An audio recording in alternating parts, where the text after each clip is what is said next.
A gente quer passar a oportunidade já para o pastor que vai trazer a mensagem. Vou pedir para você estender as mãos para cá em nome do Senhor. Maravilhoso Deus, está aqui teu servo, Senhor.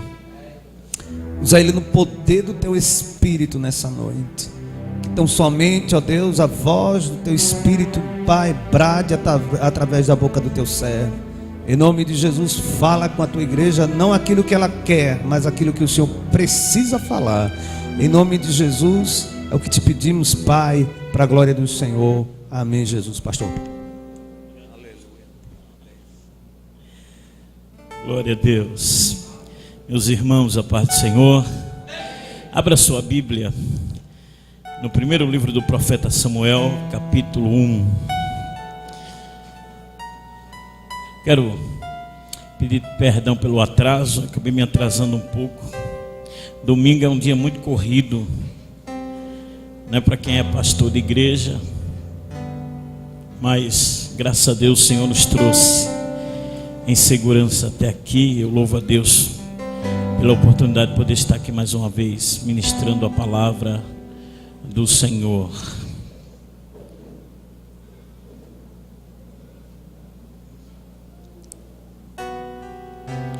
Glória. Muito bom rever os irmãos. Esse carinho que os irmãos têm dispersado a minha pessoa preenche muito o nosso coração. Eu vim assim hoje, irmãos, porque é festa, né? Lá na matinha tem festa, então o pregador tem que estar bonito. Se bem que ficar bonito para mim é uma tarefa um pouco difícil, né, irmãos? Mas a gente se esforça. 1 Samuel capítulo 1. Os que acharem puderem se colocar de pé para nós lermos a palavra do Senhor.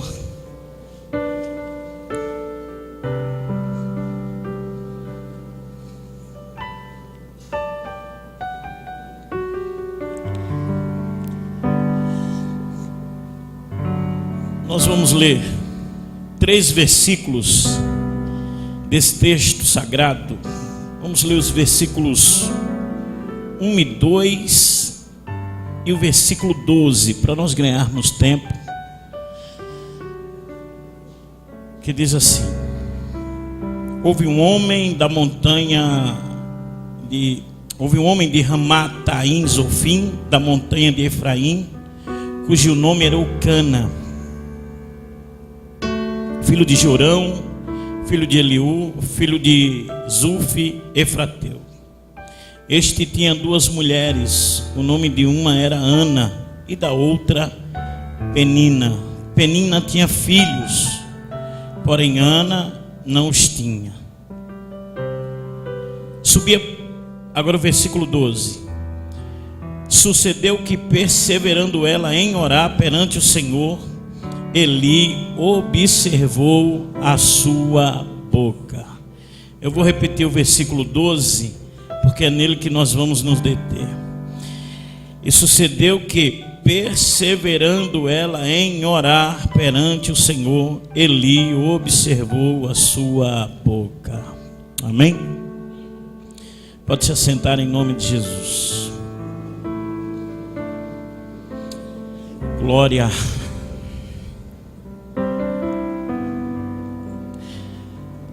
Um dos maiores desafios da vida espiritual é a oração. Eu não sei para você, mas para mim nunca foi fácil orar. A todo tempo o inimigo tenta nos desviar da oração.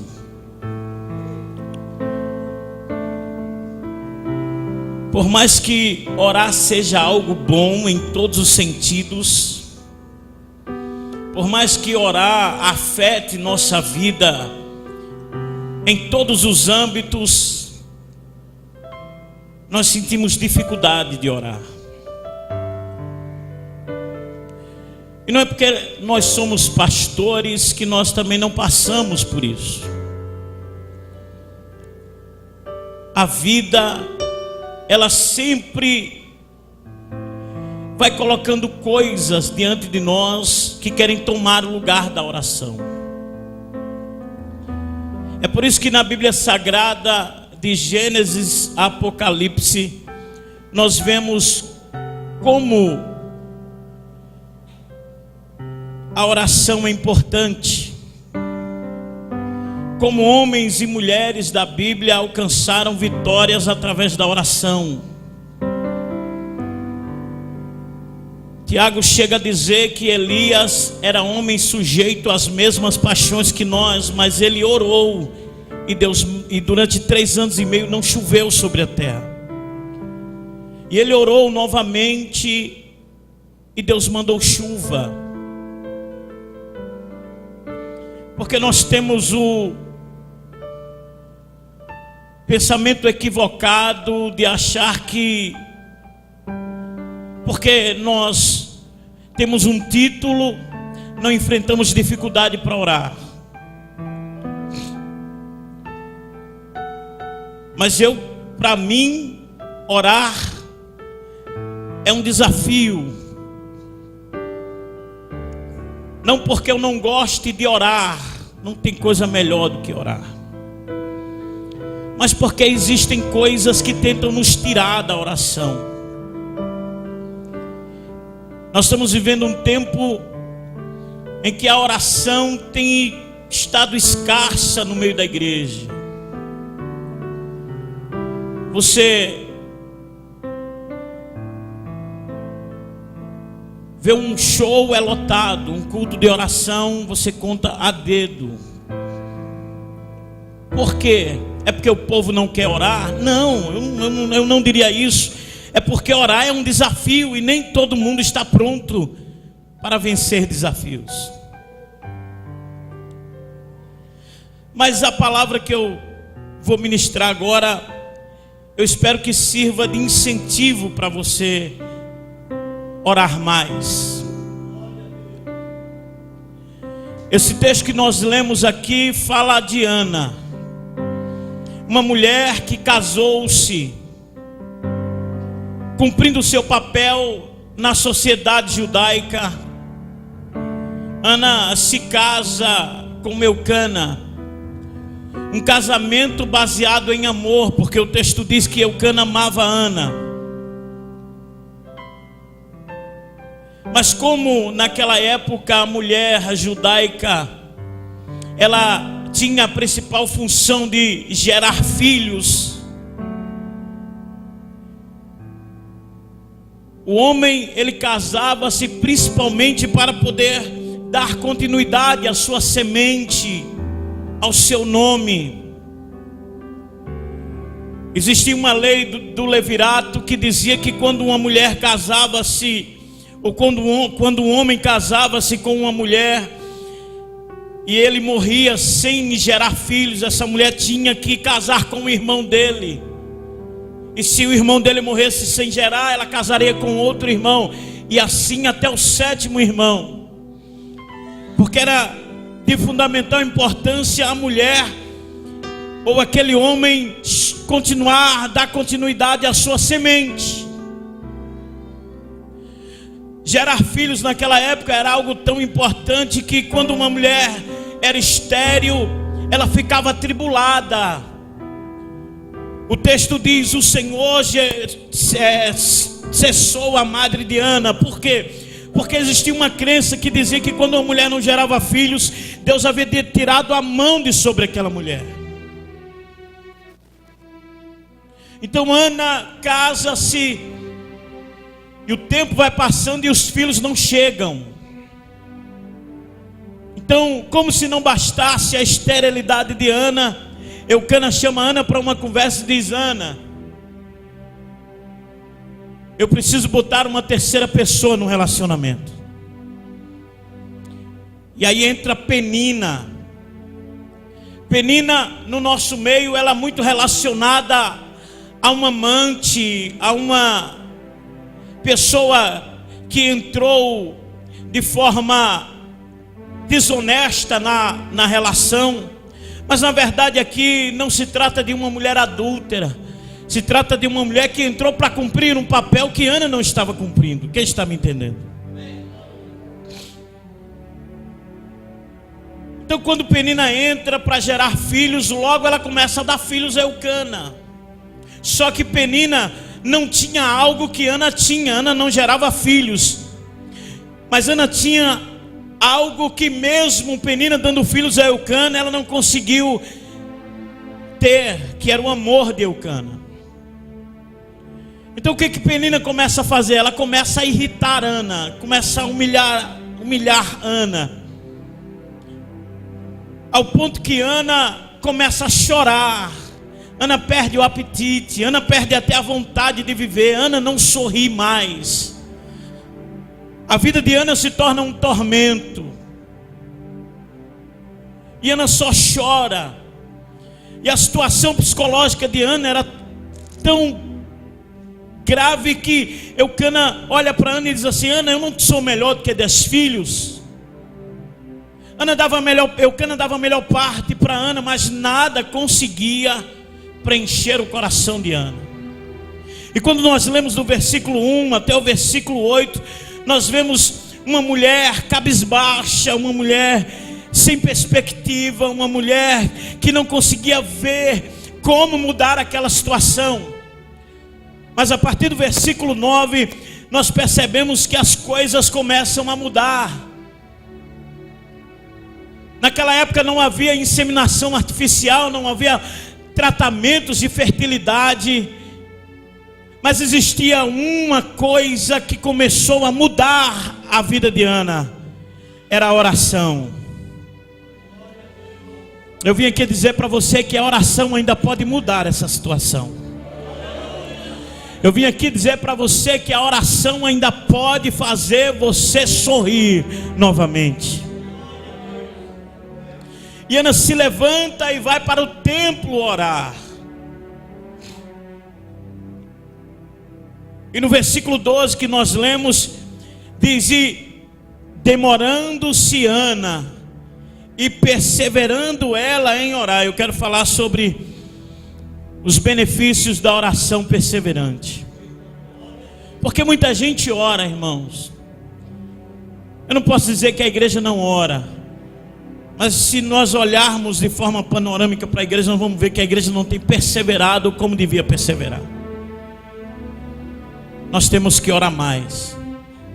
Diga para a pessoa que está perto de você, incentive ele, diga para ele: nós temos que orar mais, porque a oração pode mudar a nossa história. Aleluia. A situação de Ana não mudou apenas quando ela orou, mudou quando ela perseverou em orar. Porque se você ler o versículo de número 10, diz assim: ela, pois, com amargura de alma orou ao Senhor e chorou abundantemente. Mas quando chega no versículo 12, a narrativa muda. A narrativa diz não só que ela orou, mas diz que ela demorou orando, que ela perseverou em oração. Eu não sei quanto tempo ela passou ali, chorando, orando, mas o fato é que a oração persistente mudou a vida de Ana. Eu vim aqui dizer para alguém que está orando: não pare de orar, continue orando, continue buscando o Senhor, não desista, porque a oração perseverante pode mudar a tua vida. Quantos podem aplaudir ao Senhor nessa noite? Aleluia.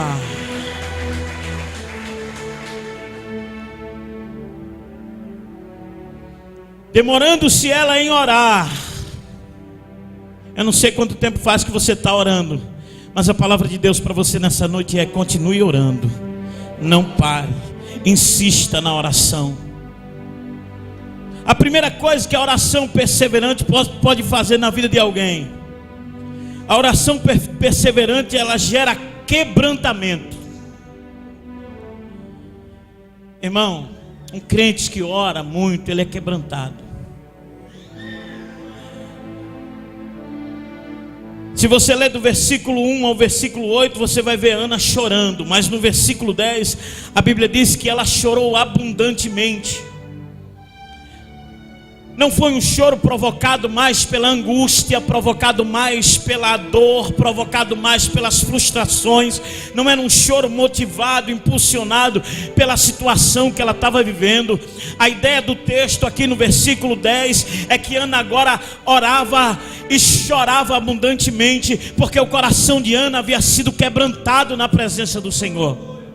E eu vou falar uma coisa aqui para você: Deus não está preocupado com quem ora bonito, quem fala as palavras na concordância certa, quem expressa palavras dentro do vernáculo, quem ora de forma eloquente. Não, essas orações não comovem a Deus. Agora tem uma coisa que o Senhor não rejeita: é um coração contrito e quebrantado. O Senhor não rejeitará.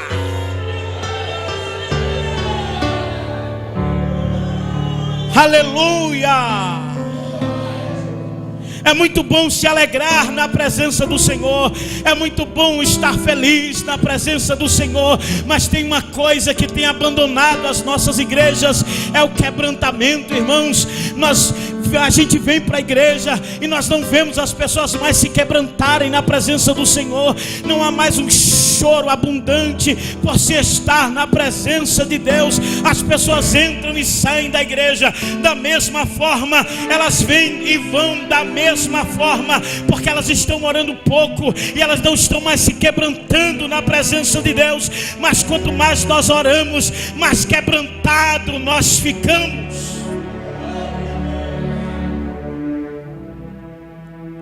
Não é porque eu estou aqui pregando nessa igreja não, irmãos. Eu prego aqui já há muito tempo, e os irmãos sabem que eu não sou de muita rasgação de seda, mas essa igreja tem um dos louvores mais abençoados aqui de João Pessoa. Eu falo da grande João Pessoa. A gente que prega em muitas igrejas, a gente vê, não é, Murilo, que também faz louvor em muitos lugares. A gente vê, essa igreja tem um dos louvores mais abençoados que eu conheço. Mas a gente vê que as pessoas estão aqui louvando e muita gente está assim, ó, perdida no tempo. Elas não se quebrantam mais no louvor. Na hora da palavra as pessoas não choram mais, não trazem mais lenço para enxugar as lágrimas do seu rosto, por um quebrantamento provocado por se ouvir a voz de Deus. E eu tenho certeza que se tem uma coisa que Deus ama, é uma igreja quebrantada na presença do Senhor. Um crente quebrantado move o coração de Deus. Um crente quebrantado move o coração de Deus. Quanto tempo faz que você não se quebranta? Quanto tempo faz que você não chora na presença de Deus? Suas glândulas lacrimais estão ressecadas. Eu não sei o que acontece, mas nós estamos vivendo um tempo de esfriamento, onde as pessoas não têm mais se quebrantado na presença do Senhor. Parece que vira o culto, virou uma rotina, virou uma obrigação. Uma vez eu estava num determinado lugar e eu vi quando uma pessoa chegou dizendo que havia acabado de chegar de uma missa, e ela dizia assim: eu acabei de vir da missa, já cumpri minha obrigação de hoje. E parece que isso está chegando na igreja evangélica. As pessoas parecem que estão vindo à igreja por vir, estão vindo para cumprir uma rotina, estão vindo apenas para preencher um espaço. Mas não, aqui não é lugar apenas de vir sentar, é lugar de se quebrantar na presença do Senhor. Aleluia. Porque, irmão, não adianta a gente gritar, não adianta a gente espernear. Tem uma coisa que Deus, irmãos, Ele quer de nós, é que nós sejamos quebrantados. O texto fala de uma mulher que gritava atrás de Jesus: minha filha está endemoniada. E Jesus ficou em silêncio. Mas quando ela cai de joelhos na presença do Senhor, quando ela diz: Senhor, os cachorrinhos também comem das migalhas que caem da mesa do seu Senhor, Jesus olhou para aquela mulher e disse: vai, mulher, e seja feito como tu queres. Eu vou falar uma verdade aqui. O que vai mover o coração de Deus não é o tamanho do teu dízimo, Não é o brilho do meu paletó, nem o tamanho, nem a marca da minha gravata. O que vai mover o coração de Deus é um quebrantamento profundo na presença do Senhor. Você concorda comigo? Levante a mão e glorifique o Senhor. Eu vou te dar 10 segundos para você se quebrantar na presença dEle. Vai, se quebranta, se quebranta, se quebranta na presença do Senhor. Aleluia, aleluia.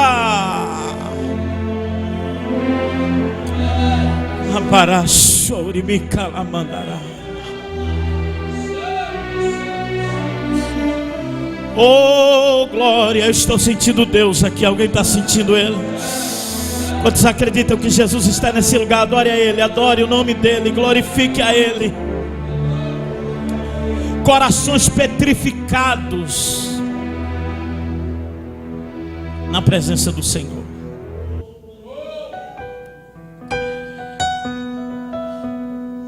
As pessoas não se derramam mais na presença de Deus. Isso é resultado da pouca dedicação à oração. Mas quanto mais eu oro, mais quebrantado eu sou na presença do Senhor. Segunda coisa que a oração perseverante produz na vida da gente, ela produz humildade. Irmãos, Ana vai para a igreja orar. E quando Ana estava na igreja orando, o texto diz que o sacerdote estava sentado. E ele começa a observar Ana, e como Ana balbuciava, como os lábios de Ana se mexiam. Então, olhando, já meio cego, já fim de carreira, ele chega à conclusão que Ana estava embriagada. Agora, pensa comigo, irmão, vamos tentar ilustrar essa cena. Você está em casa, atribulada, ou atribulado, uma luta tremenda, e você diz assim: não, eu não vou ficar aqui desse jeito. Eu vou me levantar e eu vou para a igreja. Eu vou buscar a presença do Senhor. E você entra, senta-se numa cadeira e começa a orar. E de repente Deus começa a quebrantar teu coração. E você não só ora mais, você também chora. E você está aí sentado orando e chorando, chorando e orando, chorando e orando, orando e chorando. E eu que sou o pastor da igreja, estou daqui olhando para você. E estou tentando discernir o que você está fazendo. Vejo teu rosto brilhar daqui por causa das lágrimas que estão. Mas minha visão está embaçada. Então eu chego para você e digo assim: ô camarada, ô moça, vai curtir tua cachaça em outro lugar, rapaz. Isso aqui não é lugar para você estar embriagado, não. Vai embora daqui.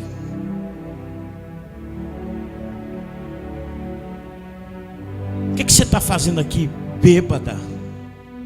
Isso aqui é a casa de Deus, rapaz. Vai para outro lugar. O que você faria, irmão? Eu sei que aqui não tem, mas por aí tem gente que sairia daqui xingando o pastor, falando para todo mundo: aquele é lá pastor, eu fui para a igreja orar, eu precisava de uma palavra, eu estou angustiado, ele em vez de vir me ajudar a orar, ele veio dizer que eu estou embriagada. Que pastor é aquele?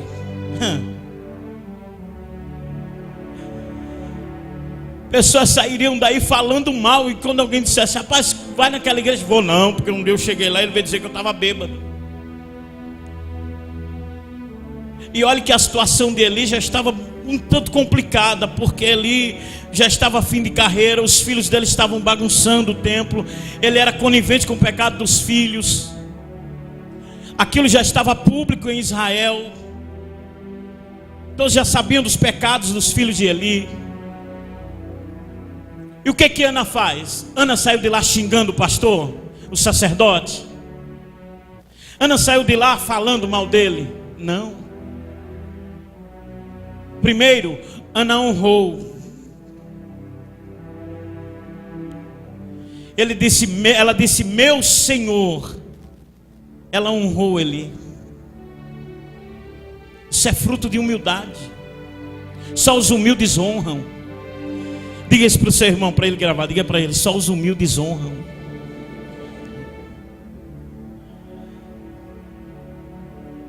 Ela não honrou só Eli, ela honrou o ministério de Eli. Mesmo Eli já estando em fim de carreira, ela disse: não tenha a tua serva por filha de Belial.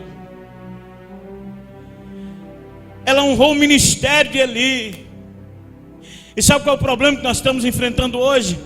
As pessoas não honram mais o ministério de ninguém. Elas perderam a sensibilidade no ministério dos líderes, dos pastores. Hoje se trata pastor como qualquer um, mas Deus constituiu os líderes para serem honrados. E eu venho aqui como profeta de Deus dizer para você: honre o seu líder, que Deus vai honrar você. Honre o seu líder, que Deus vai honrar você. Honre o seu pastor, que Deus vai honrar você. Eu já vi crente dizer: e eu devo a pastor?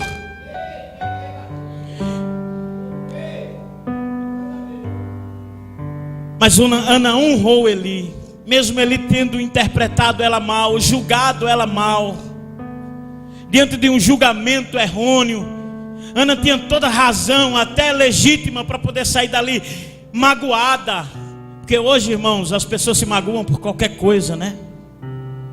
Hoje a gente vai falar com um membro, a gente tem que procurar as palavras certas, a gente tem que estar preocupado com o que vai falar. Tem algum assunto delicado, você não pode responder na hora, você tem que ver a maneira certa, porque hoje as pessoas se magoam tão rápido. Elas tão rápido se magoam, se ferem com palavras. Sabe por quê? Porque falta humildade.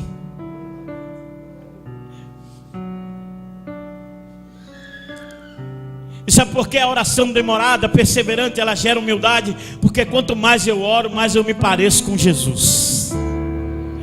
Quanto mais eu oro, mais eu me pareço com o Mestre. E sabe o que foi que Jesus disse em Mateus capítulo 11, versículo 28 em diante? Ele disse: vinde a mim todos vós que estáis cansados e sobrecarregados, e eu vos aliviarei. Tomai sobre vós o meu jugo e aprendei de mim, que sou manso e humilde de coração, e achareis descanso para as vossas almas. Se Jesus foi humilde, por que você não quer ser? Seja humilde. A Bíblia diz que Deus dá graça ao humilde, mas rejeita o soberbo. A Bíblia diz que a humildade precede a honra, mas a altivez de espírito a queda. Irmão, eu sou meio desconfiado de quem diz que ora, porque tem gente que diz que é de oração. Olha, pastor, eu oro muito, mas pisa no calo dele para você ver. Irmão, o camarada diz: eu oro muito, mas ele também diz: se eu sair da igreja, vai acabar tudo. Ora muito, mas se sente a última Coca-Cola do deserto, o último biscoito do pacote. Não é isso que a oração produz. A oração produz humildade. Quanto mais Paulo orava, mais ele dizia: não vivo mais eu, mas Cristo vive em mim. Houve um momento que Paulo quis se exaltar. Se você ler o capítulo 12 de 2 Coríntios, você vai ver Paulo dizendo: um homem subiu ao terceiro céu e foi-lhe dado um espinho na carne, para que ele não se ensoberbecesse pela excelência das revelações. Porque quanto mais eu oro, mais humilde eu sou. Por que a soberba está tomando conta dentro da igreja? Por que os pregadores estão cada vez mais soberbos? Por que os cantores estão cada vez mais soberbos? Por que a membresia está cada vez mais soberba? Porque está orando pouco. Porque quando mais eu oro, mais humilde eu fico. E sabe o que eu acho interessante aqui nesse texto? É que Ana poderia ter arrancado do profeta uma palavra de maldição. Se ela tivesse se magoado, se ela tivesse revidado o falso julgamento, se ela tivesse se ferido com as palavras errôneas, e ela tinha toda a razão para isso, porque ela estava dolorida mesmo, ela talvez tivesse voltado de lá sem a bênção. Ela tinha batido na trave. E eu vou falar uma verdade aqui: tem gente perdendo a bênção dentro da igreja. Não está perdendo a bênção em casa, não está perdendo a bênção no trabalho, está perdendo a bênção dentro da igreja, está vindo para cá. E por causa de situações que surgem, perde a bênção. Mas diga para o seu irmão, permaneça humilde, que ninguém vai roubar a tua bênção. Diga para ele, mas diga com voz de profeta, que é para ele guardar.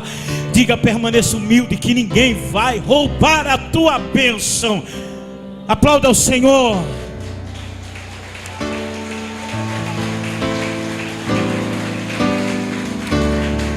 Seja humilde. Como é que se adquire humildade? Orando.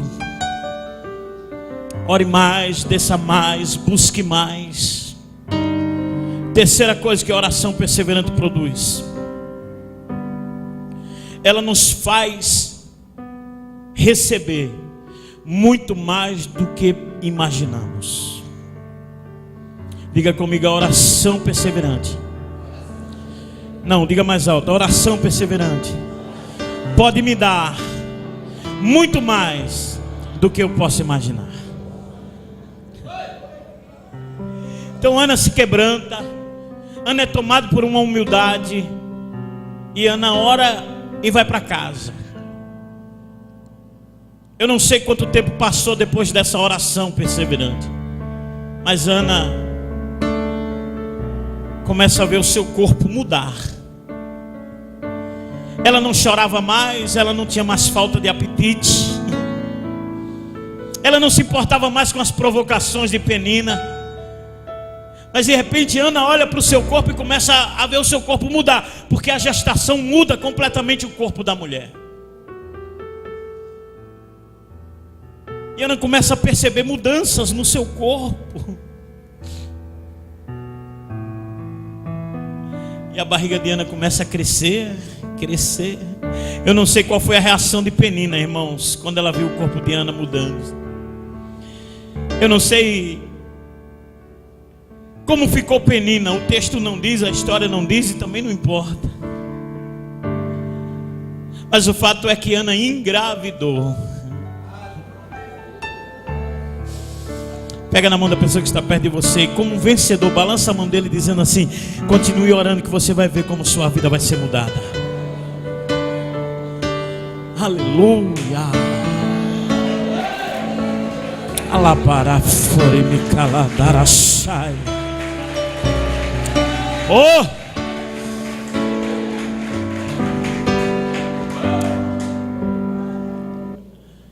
Mas Ana foi muito específica na oração dela.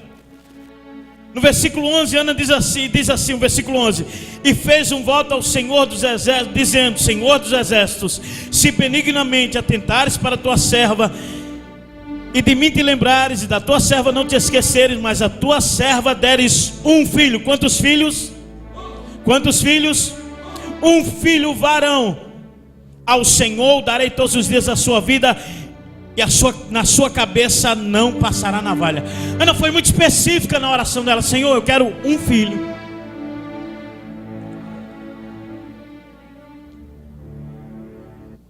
Mas quanto mais você ora, maior é a bênção, irmão. Quanto mais você ora, maior é a bênção. Deus não dá só um filho a Ana. Quantos filhos Deus dá a Ana? Abra comigo no capítulo 2, do versículo 5. Eu faço questão de ler esse versículo para você.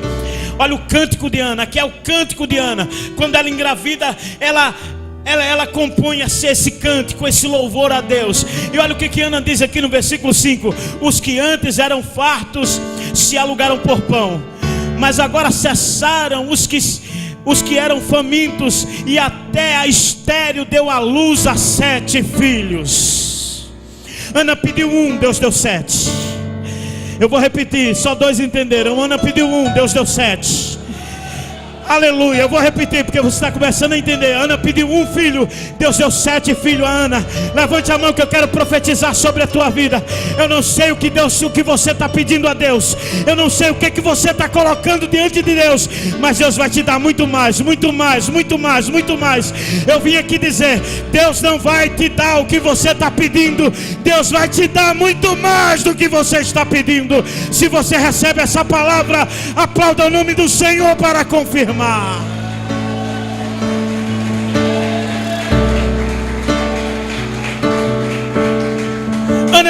Deus deu 7 filhos a Ana.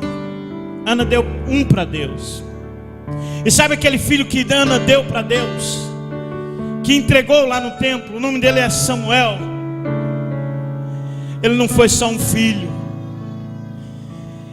ele se tornou um grande profeta. Mas ele não se tornou só um grande profeta, ele também foi um grande sacerdote.